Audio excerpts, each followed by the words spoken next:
Blair went to 35, and he was in the band. What instrument did you play, Blair? I was on the drum line. I played tenor drum, snare drum, bass drum, cymbals. Basically on the drum line. So, like, you went to 35 for like ninth grade, right? No, I was in Texas for ninth grade. That was the last year of Hurricane Katrina commute. Okay.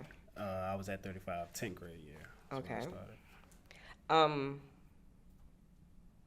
so you get to 35, and then you want to like join the band.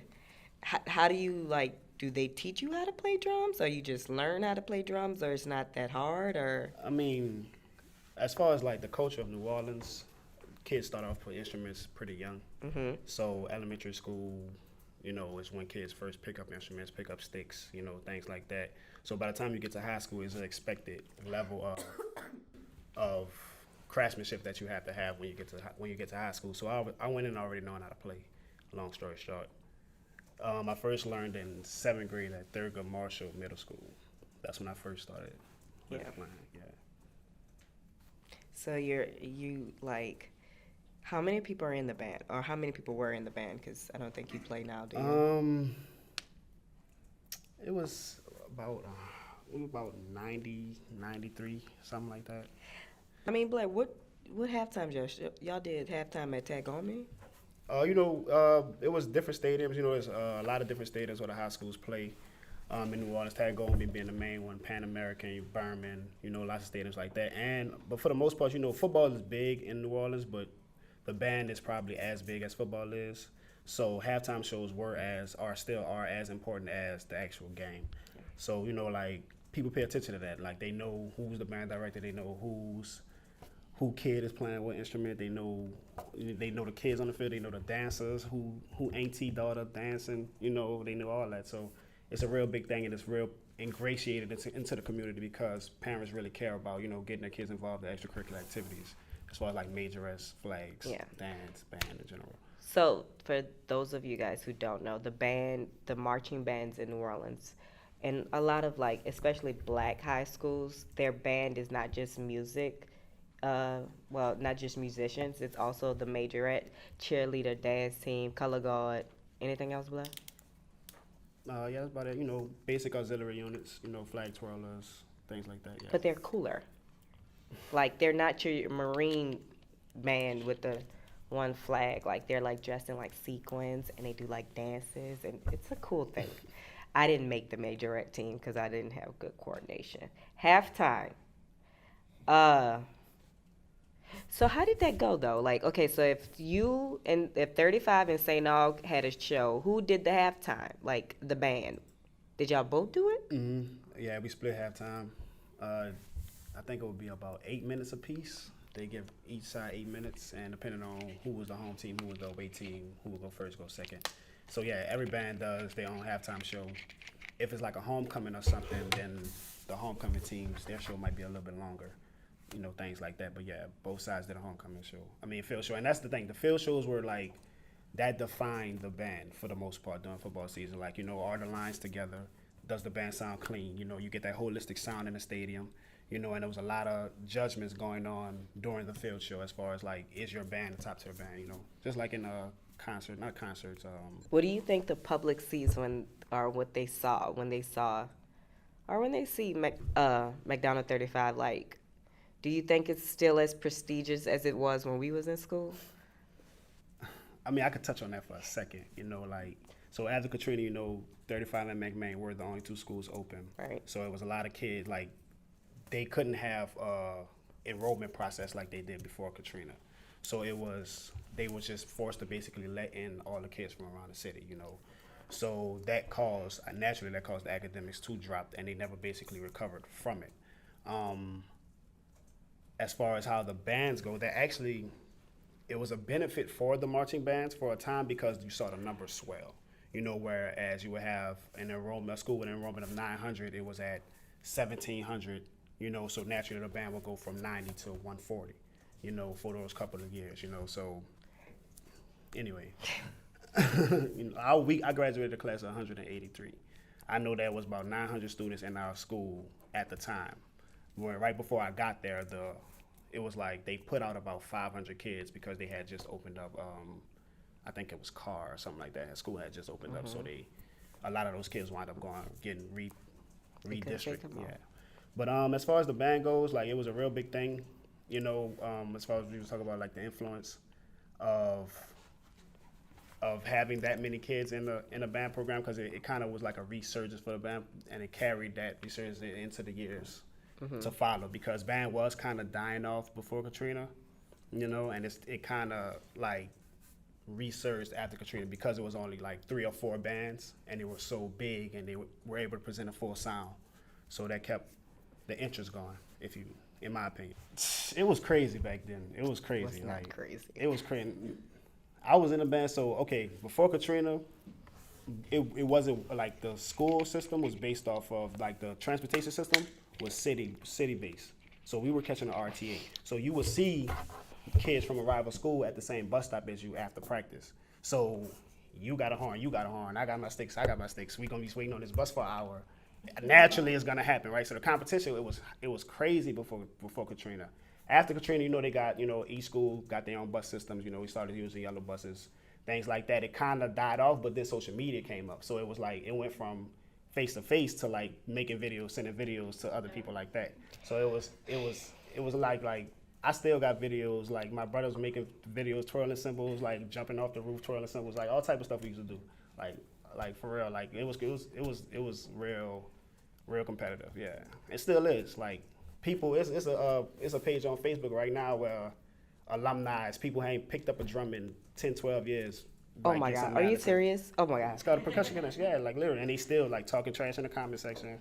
Like that's how it is. It's real competitive. Like yeah, so yeah, it's competitive. There you go. Yeah. Well, what you told Ariana is amazing, interesting, and it's a huge help. And were you in the band in Texas in 9th grade? No, I played basketball. Mm-hmm. I was on a basketball team. We moved to like 3 different schools. I was in outside of Houston. So yeah, I was just been in a sports cause it was different style. You know, it wasn't marching. It was core style. Yeah. Core style band. That's a complete different transition. So it was like I'm just play basketball. Right. And that also leads right into my next question that I just dreamed up. Was there any crossover between athletes and band members? Oh, definitely. So the football coaches and the players- band director used to get upset at each other all the time. Okay. Yeah, because and you know eventually it became something where like, you know, football, state football, band, state band. You know, because you know, the band, unlike other places in New Orleans, the band is year round. You know, because you have marching season and parade season that follows right up. So it runs just like football. You know, like where you have all season, football season, then they go right back into spring training or something like that. So it was like a huge conflict. You know, you have kids wanting to play football and being in a band at the same time, and like, you know, so they would usually work that out amongst themselves. So how did you guys prepare for like, was it halftime shows and Mardi Gras parade? Like how long Practice. would you practice for? Like what was that all involved? That was Blair's favorite excuse why he didn't text me back. Practice. I was in practice. Yeah, it was crazy. You know, like it was crazy. Practice was. It did okay. So we got out of school at 3:30. Practice started about 3:40. Get out of practice about 6:30, 7:30. If it was like we practice in parade season, it's gonna be like 8 o'clock. Like I remember, but before the hurricane, I mean, I'm in 7th grade, getting home at 10 o'clock at night. You know, school let out at 2:30. You know what I'm saying? I'm getting home at 10 o'clock. You know what I'm saying, at night because we practicing band practice going on that long, and that was the norm. You know, so it was like that's So just when how it did was. y'all start? Like did y'all start in the summer or like? Oh yeah, summer band was critical. You know, like that's really where it started. Like summer band, you know, getting in shape, being out in the sun, marching, putting in hours. Like that's where it was critical. Yeah. So it was like I said, it was a year-round thing, and people took it very seriously. So it was like a lot of time spent. Like if you didn't develop your craft, like you get put off, you lose your spot, put off the line. Like Wow. so yeah. was like, what's more popular, band or football? It depends on who you ask. It was wasn't what? It was wasn't what? It was really wasn't what? Like I said, you had your football heads, but you also had your musicians. You know, like that's arts is as ingratiated into the culture as athletics is in this city. Or it really was who was the coolest? Was the quarterback the coolest, or was the drum major the coolest? Whoever was the coolest one, that's who band was. That's who where the decision lied. The social pecking order of the school, I Yeah, guess. but there were only so many line. Like there's only like drum line and drum majors that are cute in the band. The horns though. Yeah, Yeah, I know. nah, I can't speak on that. But yeah, you know, but it was, you know, like it was, like I said, music, band, it was as important as football and basketball. Yeah. And you talked about 35's academic reputation, which was really high when I was going to school. Yeah. And They used to, you know, like they'd make it just like a judge would make an example out of rapper, the teacher make example out the musician. You know what I'm saying? Like it's like the band member was held to a high standard, just like the football player was held to a high standard, just like the basketball player was held to a high standard. Like the teacher was quick to call, yo, are you in a band? Let me get Mr. So and so down here, tell him you're not doing what you're supposed to do. It was always it's that extra ladder of accountability, you know. So in a band, I can not only report to the disciplinarian, I can also go to the band director or the drum director. You know what I'm saying? So it's an extra layer. You know, like they know you want to do something, so they have an incentive to push you. You know, so right. yeah, it wasn't no breaks. Okay. What was the overall effect of like band on your life? I mean, that's a loaded question. Was it it was a positive effect? I think Okay. you know, it was a lot of positivity that came from just little kids having an interest in music. Right. And that goes a long way, you know, like as far as like keeping people out the streets, you know, giving somebody something to do instead of like following something they shouldn't be following, you know, like as far as just, okay, I never saw myself going to college, but with this music scholarship, I can go study engineering, you know, things like that. So it was what I did, you know. So it's a lot that goes into it. But yeah, it's a lot of things, you know, like it's a lot of positive things that come from just having music like a part of your culture, you know. Right. Yeah, and as far as band, it's still I see a big resurgence in band now. You know, there's a lot more kids like the younger generation kind of going into high school, going into so it's like you see the expectations for great marching bands kind of resurging back in the city, so it's a real good thing. I actually do work with the drum line. You know, it's a fun. you do? Yeah, I do. You know,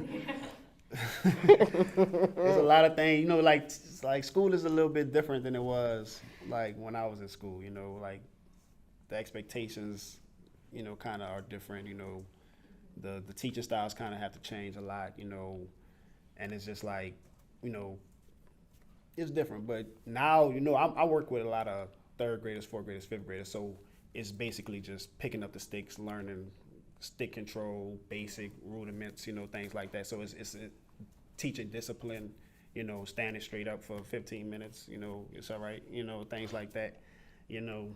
So it's basic, base level things. And I think it's real important, you know, like it wasn't why I got back into teaching, but it's a benefit as far as, it's a learning experience for me as far as being able to teach on multiple levels, you know, because I went in teaching, you know, 8th grade, 7th grade, but I'm working with 3rd graders, 4th graders, 5th graders in musicianship, so I'm learning a lot of things as far as like my teaching styles and how I can, you know, be a better younger school teacher as far as old school teacher, things like that. So yeah. Yeah. You know, Mardi Gras, you go out there and you catch them, you hear them. Like I said, it's a resurgence in band culture, and I'm really excited to see, you know, the different type of styles that are gonna come out, you know, because it's a real positive thing, you know, it's a real good thing. Like George Washington Carver, their band kind of coming back, making a huge resurgence. Street 5 sound good. McMain has been having a great band since After the Storm. St. Aug will always be, you know, they always present a certain standard. Walker is very good, and the competition level wasn't at this level for a while, and I think it is. It's definitely going in the upward trend. Yeah. There's Easton and Carr. Yeah. East Side, yeah, I didn't even mention. And Easton, then there's like yeah. new schools And like Carr, Lake Area and yep. stuff like that. Sophie so. B. Wright, yeah, it's a lot of schools out here playing some good music. Concert band was a season, yeah. And like it wasn't everybody in the marching band. You would pick out like, you know, the best musicians to do concert band, like, you know, as far as like the snare drum. You know, if I played timpanis on a concert, so you know, only the students who knew how to read music and things like that would be in a concert band. Yeah. Concerts, Yeah, it's a lot of concerts. You know, concert season is about, I want to say about 2 months, you know, something like that. But it's a lot that goes on, you know, like it's a lot of concerts. It depends on who invites you, you know, the reputation of the band, you know, things like that. We played for like graduations, like things like a lot of things. It was a lot. It was as, you know, because it's you have to be tighter with concert naturally, right? It's a lot of, you know, tech, like the notes are more technical. You know what I'm saying? It's a way more polished style that you have to be. So it's a lot more focus, a lot more discipline that goes into it. So even that short time span, you kind of have to be on point, even more so. Yeah, concert was concert to the people who it pertained to, right? If you were in concert band, you take it seriously. You know, it was things like it just wasn't as it was about your concert band be about 35 if that, right? And you know, but it was the elites of the marching band who would be concerts, you know, things like that. So what were some of the problems that you faced, like, in being in band at the At 35, all like right. some situations, yeah. You know, it's basic issues you have with most organizations. You know, when you have transits, I've seen transits in leadership. You know, where it leads to kind of shaky waters. I would say about student leadership. You know, being a leader as a student, like a leader to your peers, you know, and it's like, you know, like you tell somebody something, oh, shut up, you can't tell me nothing, you know, like that type of stuff, like what happened all the time. But you would have to garner respect in order to be a leader. So as far as like, you know, like a lot of young boys becoming men through healthy communication with their peers, you know what I'm saying? Leadership, following roles, you know what I'm saying? It was a lot of experience learned. So the problems was, you know, navigating that as far as like teaching, you know, like you have, our book was about 40 cadences, you know what I'm saying? So teaching that, like you would have a group of freshmen coming in, they got to learn 20 cadences in 3 weeks, you know what I'm saying? So, you know, like teaching, you know, being patient, you know, dealing with people. Sometimes this guy might not have a ride, you know, so my mom giving him a ride home, things like that, you know, all type of stuff, you know. But it wasn't really problems. I never really looked at it as problems, you know. It was just part of the experience, you know. It was, and it was all just like it was what made marching band, you know. So, you know, there was some, you know, other things, you know, but nothing really too serious that I really could say like it was a hindrance, you know. But yeah. The best memory, I mean, I don't know if it's one. I would say like just the feeling you have when like going under the bridge, you know what I'm saying? Like, I don't know if y'all know that bridge right before you get to, what that is, Lee Circle, right? That Lee Circle bridge, you go on under that, you know everybody's there to hear how you sound. And they're watching you step, you know what I'm saying? Everybody's watching. So, and you would hear about it. Like, if you weren't doing what you were supposed to do, if you weren't on point, you was going to hear about it the next day. Somebody saw you out there looking sloppy, you know? So, like, just that feeling of your hard work manifesting itself, you know what I'm saying, was probably the best feeling. I don't know if I had one favorite performance. Is there one that like really stands out? At 35, it was at 35 versus at the St. Aug game. No, I'm lying. Versus Old Perry Walker. Oh, no. It was a guy who marched for 35. He went to Walker the next year, and it was a lot of talk going on the whole summer, like. Because he was like, we actually went to middle school together. You know what I'm saying? So we was on the same drum line in middle school, high school. He went to a different high school. We played the same instrument. So it was like, oh, he better than me, I'm better than you. So there was a lot of talk going on. And we got there a little bit late. So we get into the stands and it's just quiet. Nobody's doing anything. And my old section leader, he was an alumni. He graduated the year before. He looked at me. He was like, stand up and just get him. Like, you know what I'm saying? And nobody's playing that. So I just stood up. And I just started playing at him, and he stood up across the field, and he started playing at me, and we went back and forth for 3-4 rounds until my band director was like, all right, chill out. You know, so, but that's probably was like the finest memory. And then it was alumni from the other school. They came over to my side to tell me how good I sounded. You know what I'm saying? So that was like, yeah. So that was probably my fondest memory, yeah. Oh yeah, drum lines, we had drum lines. Just like, okay, it was like concert season and you would have your drumline season will run kind of consecutively, right? It would be basically where certain schools will have drum meets, basically, where this drumline performs, they all get scored, see who's the best, things like that. So that was like official competition, there was a lot of those, yeah. There's a lot of. Did you notice between before and after Katrina, was there like a huge decline? Did the band still try to partake in more events, or? I'm gonna say it got more exclusive, you know, because like the number of schools went down, so it was naturally like not as many schools, but the ones the 6, 7 schools who did it, they did it right and they took it extremely seriously. So it was kind of like an elevation, but it was like smaller numbers, like, you know, addition by subtraction, if you will. The city is known for Mardi Gras. I mean, that's and it's a huge tourist town. Mm-hmm. You know all this. And you're playing for, it sounds like you're playing for each other, and you're playing for McDonough 35, and you're playing for Reputation. Mm. But how does it feel knowing that, like, you're one of the biggest draws to the city? I mean, That goes into the reputation Yeah. because, okay, schools got paid for marching in parades. Mhm. And depending on your placement in a parade, that was basically like a status sign. Mhm. Like you will never see Southern University marching in the back of a parade. They always gonna be the first band. Just like St. Aug, most of the time they always gonna be the first band. So like if you the first band, the second band, that means something. You know what I'm saying? In the community and like the draw, because the big parades are gonna call you. You know what I'm saying? You're gonna get the calls from the parades that are gonna have the most people out there, right? And those we do that like kind of it plays into reputation at the same time, right? So it's like if the city, you know, if you get a buzz amongst the community, it's like the people who won the parade crews, they're a part of the community, so they're gonna know who's the good bands, who's the bad bands, so they're gonna call the bands who have the best name at the moment, right? So that's kind of how it goes. Like the parade crews, they are as aware of the great sounding bands as everybody else, you know. So you kind of do it for, you know, it plays in the reputation, but the love of like it starts with love of music, you know.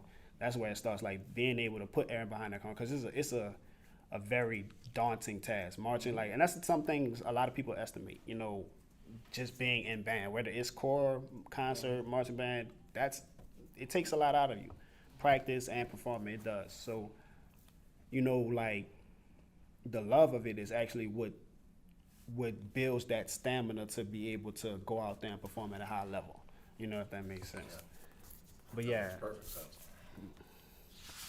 it's that mentality that drives the tourism. Right. The reason why tourists go to places is because it's genuine. Right. You go to somewhere, you go visit a beautiful landscaping because it's a beautiful landscape, because it is what it is. Right. They come to Mardi Gras because Mardi Gras is Mardi Gras. Right. We come to see these bands because these bands are who they are. Right. And it's kind of like the other way around. Right. The tourists are attracted by genuine. We see this, and these kids are having fun. They're doing what they do. Let me go see what they're doing. I want to be a part of this, right? That's kind of how it works. That was a good way of putting that. Well, Mardi Gras is a 2-week thing, right? And there are about maybe you'll say about 15 main parades that everybody kind of got marked. Like we might be marching in these 15 parades, and usually you would draw about like she said about 4, 5 at the most. Like it was a year we did about 9, 10 parades. Like we know you have Namtok, Bacchus, and that's the thing. If a school was marching Namtok, they weren't gonna march Bacchus. If they march Muses, they probably weren't gonna march Zulu. I mean, if they march Orpheus, they probably weren't gonna march Zulu. You know, certain parades, you know, if it's this or this. And it was just one year. we just put the pedal to the metal, and we was doing parades back to back, you know, night in, night out. You know, and it was critical. Like, Endymion is a monster. That is, everybody knows it. Go yes. from City Park all the way to So, Canada, right? did you have to do Namtok that morning? Yeah, I did Namtok and I did Endymion. One and day. then we did Bacchus. We marched, we didn't march Muses. We marched Orpheus. And just a lot of other parades in between. you know, and that was probably like, and we marched Zulu that year. And by the time it got to Zulu, it was crazy. It was so messed up because by the time we got to Zulu, it was like people were just falling off like flies. You know, it was two bass drummers. I had to move to bass drum because one of the bass drummers was sick, and it just got critical. Like it was critical. Like it was that was a year. That was a year. Yeah. But Endymion would be the funnest parade though. It's the longest but you do go inside the Superdome. Yeah. And you do all that. Like Endymion is the funnest parade because you start off it's literally the sun's out. It's a windy day Yeah. and you finish And you're it's like, night. and then you had to wake up and do Bacchus, which is Yeah. almost the same The route. worst part about that though is those Charlie horses. You get them leg cramps. If you don't drink enough water, shout out to all the moms, you know what I'm saying, who was out there like walking with us, like with the water bottles, the coolers, you know what I'm saying, with the candy, you know, making sure we was hydrated and stuff along the way. Cause you know it was bad. But like in the middle of the night, I woke up one night. I think this was right the night before Bacchus. I was asleep. It was like 12 in the morning, and I'm knocked out sleep, and I just caught just a deathly cramp in my leg, like just out the blue. My mama woke up, she thought I was dying in there. The way I was screaming, it was so bad. And, you know, and I drank some water, I was all right. But yeah, them Charlie horses, yeah, you get them. And, you know, but it was worth it. Like I said, it was the funnest parade, you know, and you enjoy like the fast food meal after a long walk, you know. It'd be nice. So yeah, it was cool, you know. So y'all practice walking those long distance before the parades? Like, He would call himself taking us around the block a time or two. But it was nothing. No, it was nothing really. You know, we were pretty in shape kids though. You know, like being summer band. You know, doing that year round. You know, you kind of geared up for it. Yeah. A girl did pass out though, once or twice. 2 majorettes. Yeah. Wow. Yeah. Critical. Yeah, she was. Yeah, I remember. Yeah, it'd be like that. Oh yeah, definitely. Because the section leader's the one calling the shots. No, it was simple as that. Like, I didn't want to be a peon. You know, like nobody wants to be the guy who has to get told what to do. You know, Yeah. it's as simple as that. So everybody was gunning for that top spot. You know, all the time. You know, so you had to be at practice every day. You had to show discipline. You had to, you know, pay up to counts. You had to pay up to the drum major. You know, be on point with everything. You know, so yeah, definitely discipline was the driving. You know, discipline was possible because of the level of competition and the want for, you know, everybody wanted to be that guy. You know, so Were you ever a section leader? yes, I was section leader my 7th grade. 7th grade I started. I got section leader my 7th grade year. I became a drum captain 8th grade year. Went to 3-5. 10th grade year I was section leader my 11th grade year. Drum captain senior year. So yeah, you know, I always kind of find myself like thrust into those leadership roles. You know, but you know it's challenges that I take on. Yeah, you know, it's challenges that I take on. Senior year at 3-5 we didn't have a drum instructor. We didn't have a drum, so it was the drum captains who kind of made the line. We had a lot of new faces that year, so it was like I was basically like teaching, playing, you know, making up all the parts to the songs, you know, like editing cadences so that, you know, the weaker players be able to play them, you know, stand on top of them, making sure they had practice, you know, things like that. So yeah, it was like, you know, yeah, I've experienced both sides of the coin as far as, you know, just being a part of a line and not having extra responsibility to the line ride or dies based off of my commitment. So yeah, I've seen both sides. Yeah. You know, it was songs. You know, actually the assistant band director at Southern University was at 35 when I was there, Brian Simmons, and he would write all of the music himself. Most of the music he would write himself. So basically, like the drum parts to the songs, we would basically make up based off of what he wrote. Yeah, and you didn't really have to write out because, you know, drum beats are repetitious. You know, you make up a one part, teach it, and so we didn't really have to write out the drum beats. But yeah, we had our cadences written. We played so many. I like when y'all used to play the current songs. And you could Liberian hear Girl. it. Liberian Girl by Michael Jackson. We did a lot of fundraising. So yeah, basically 3-5 didn't have uniforms before Katrina, and they had right after Katrina the Booster Club, the Alumni Association, the parents, they all got together. They raised a lot of money and they bought brand new uniforms for McDonald 35. So I was marching in some pretty new uniforms. That was just after Katrina. Yeah, and it was just like when I was at Thurgood Marshall. We had bought like some brand new drums. You know, they had to raise a lot of money. A lot of people donated. You know, like that was kind of like one of the gifts of the band directors. They being able to pull money from different sources and their networking. You know, that was like one of the things that made band directors. You know, That was my next question. It sounds like you had to raise money to buy instruments.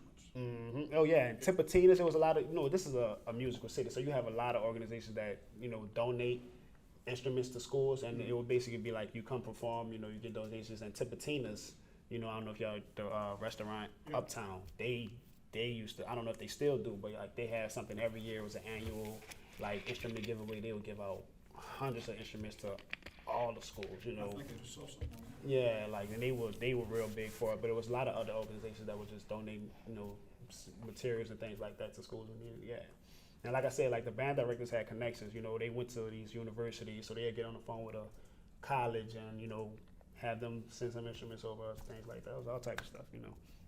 Yeah. So the I had no idea the band directors were that involved in raising money. Mm-hmm. It usually doesn't work without it starts with the band director. The band, you can tell if a band is good or bad. It's a direct reflection on the band director. Direct, like if you have a middle school, because like I was a part of like probably, you know, they call us the best middle school band because we were marching 100 deep, and we would go to Florida and do parades in Florida for MLK, and we would go to Washington D.C. and, you know, we would travel. And Who paid for the travel? The parents. It was raise money, like, you know, band fees, boost clubs, like, right, and things like that. And all that was revolved around the band director and his staff. You know, the things they were able to put together, the type of things they were able to do, you know. So those things, it's a direct reflection on the band director. If you have a band that's struggling, that's not really traveling, that's not really committed to practice, it's because the band director isn't doing what he's supposed to do. Okay. Yeah. And your band budget, we've seen one, it was titled band budget, but that's basically what each individual had to pay. It's about, right now it's about $500.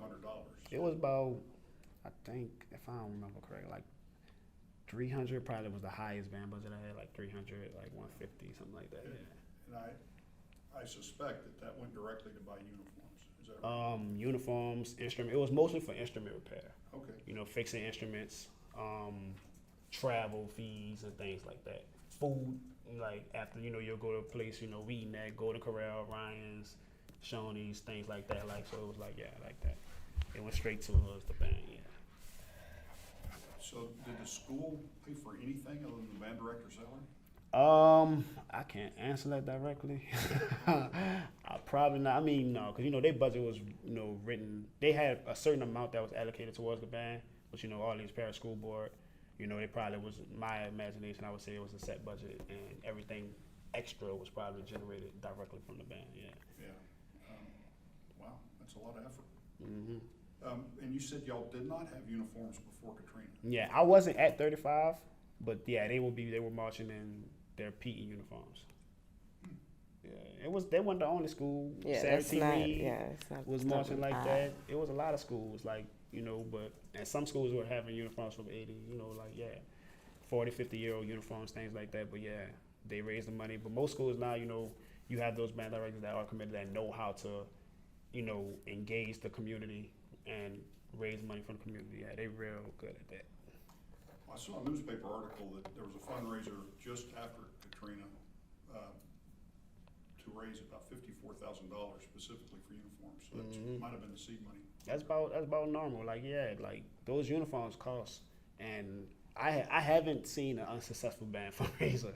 You know, I've yet to see one. Like, You said an unsuccessful or an successful? unsuccessful Okay. band fundraiser. awesome. Yeah, you know, like this is like whether they selling cookies or, you know, washing cars. It's all type of stuff, you know, that they do. And in communities that involve, you know, they want to see their kids, you know, from my mother's perspective, she always wanted us to see past what our community was. Like, so anytime there was an opportunity for us to go on a college tour or to go on a band trip, like, she would jump at the chance to get us out there, you know, just to expose us to something other than what we see every day. That's awesome. So yeah, that's kind of was the mentality for most of the parents, you know. A lot of the, you know, single moms out there, they was just like, you know, engaged, you know. That's just what it was. Yeah. That's all I've So- got. Oh, I'm sorry. I just said that's all I've got. Okay, so do you have any like lasting comments that you like wanted to make about McDonough 35 or the band before we wrap this up It's a that you want to tell us? it's a lot of heritage that goes into it, and I feel like I don't really do it justice, you know, like speaking on it, like I can just tell my portion, but there are people who have really been a part of a great history there, you know, and I wouldn't mind connecting y'all with those people, you know, and and I really appreciate, and I'm sure they will appreciate the fact that you guys are doing this, you know. Like you said, there's one box out of what, like 1,800 feet of, like, that's ridiculous. 5 football fields. Yeah, that's crazy, you know, like, so I really appreciate it, you know, just speaking on behalf of the 35 family. And like I said, there's a lot of heritage, a lot of rich history that goes into that, and people, you know, would love to give their takes on it. I think so, yeah. Well, thank you so much for coming. Thank you, today. Blair. We appreciate it.